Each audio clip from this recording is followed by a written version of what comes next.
ESAB கதைகள். ஓநாயும் நாரையும்.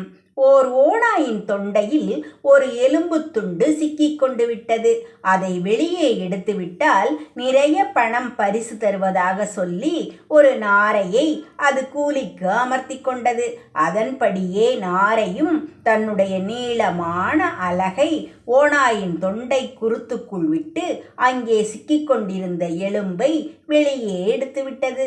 பிறகு அது தனக்கு கொடுத்த வாக்குறுதியின்படி பணம் கொடுக்கும்படி ஓநாயிடம் வற்புறுத்தி கேட்டது. அதற்கு ஓநாய் தன் பற்களை நர நரவென்று கடித்து உருமிக்கொண்டே, என்ன, உனக்குத்தான் ஏற்கனவே என்னிடமிருந்து தகுந்த வெகுமதி கிடைத்து விட்டதே என்று சொன்னது.